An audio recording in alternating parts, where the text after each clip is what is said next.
मिट्टी से उठती लौ। उत्तर प्रदेश के एक छोटे से गांव बड़सीवा की सुबहें हमेशा एक जैसी होती थीं।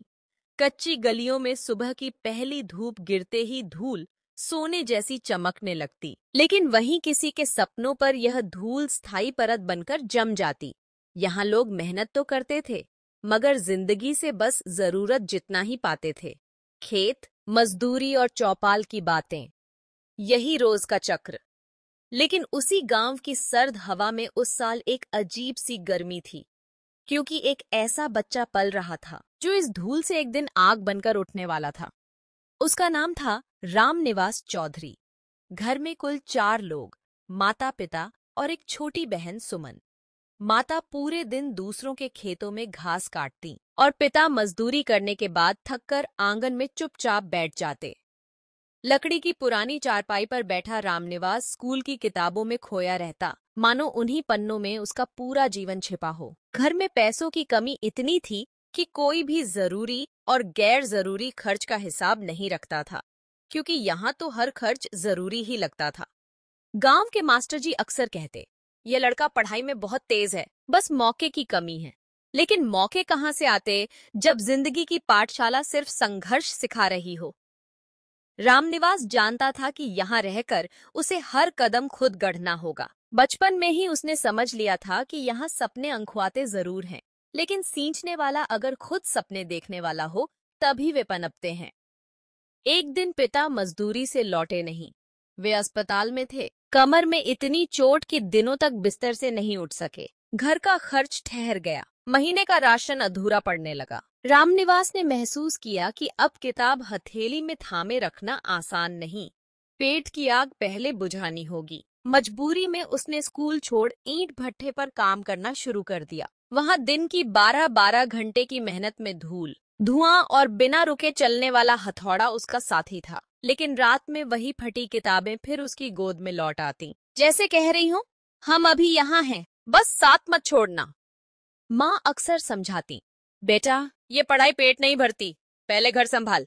रामनिवास चुप रहा करता, लेकिन अंदर से एक जिद लगातार धधक रही थी। गरीबी कोई पहचान नहीं, सिर्फ एक हाल है, और हाल बदलने की ताकत बस मेहनत में है। उसके भीतर यह विश्वास था कि वह अपने और बहन के लिए एक नया रास्ता बना सकता है।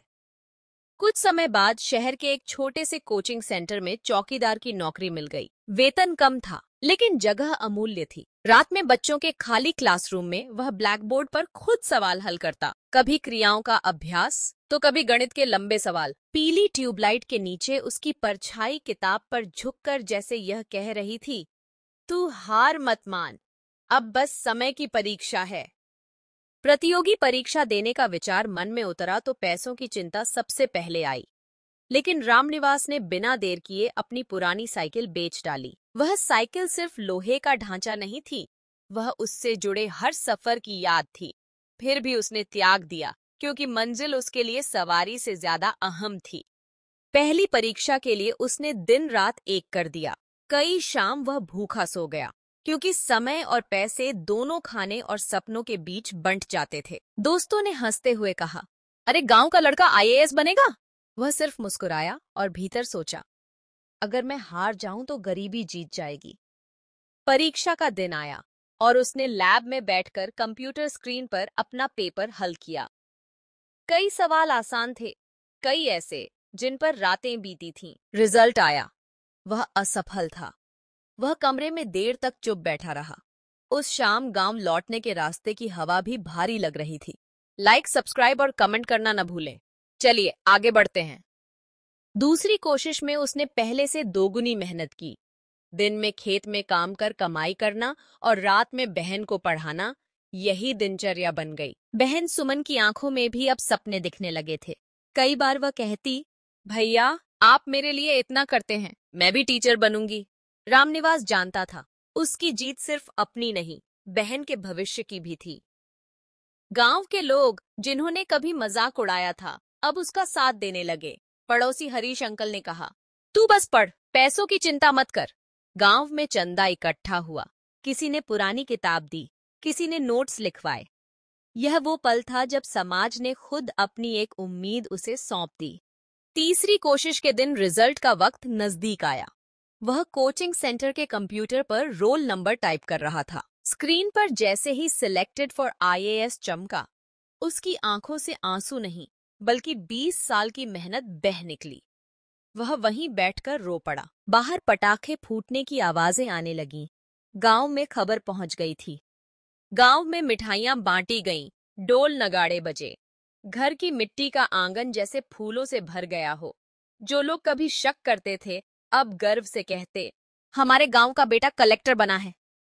पहली पोस्टिंग के बाद उसने सबसे पहले सरकारी स्कूलों का दौरा किया। उसके लिए ये सिर्फ नौकरी नहीं थी, बल्कि वादा निभाने जैसा था। वह जानता था, एक बच्चा भी अगर बीच में पढ़ाई छोड़ देता है, तो वह उसी अंधेरे में लौट जाता है जहां से वह खुद निकला था। माँ ने आशीर्वाद देते हुए रोते हुए कहा, बेटा, तूने साबित कर दिया कि पेट और सपनों को साथ साथ पाला जा सकता है। उस दिन रामनिवास को महसूस हुआ कि उसकी असली पहचान यही है, कठिनाई में भी उम्मीद को जिंदा रखना। लाइक, सब्सक्राइब और कमेंट करना न भूलें। चलिए आगे बढ़ते हैं। अब वह अक्सर सबसे गरीब बस्तियों में जाकर माता पिताओं को समझाता, आज अगर आपके बच्चे खेत या मजदूरी करेंगे तो कल भी वे वहीं रहेंगे। उन्हें पढ़ने दो, उड़ने दो। वह बच्चों को पुराने कंप्यूटर और किताबें देता। उनकी आंखों में जो चमक दिखती, उसमें वह अपना बचपन देखता था। उसकी कहानी अखबारों, टीवी चैनलों और कॉलेजों में छपने लगी। लेकिन वह हर बार यही कहता, मेरी कहानी में कोई चमत्कार नहीं है, सिर्फ मेहनत और भरोसा है। वह जानता था, सुनने वाले अगर उसकी कहानी से सिर्फ एक बात ले जाएं, तो वह यह हो कि परिस्थितियां आपकी मंजिल तय नहीं करती, आपका इरादा करता है। उसने अपने गांव में एक छोटी सी लाइब्रेरी बनवाई। किताबें, नोटबुक, इंटरनेट, सब मुफ्त। वहां आने वाला हर बच्चा यही महसूस करता कि उसकी जिंदगी भी बदली जा सकती है।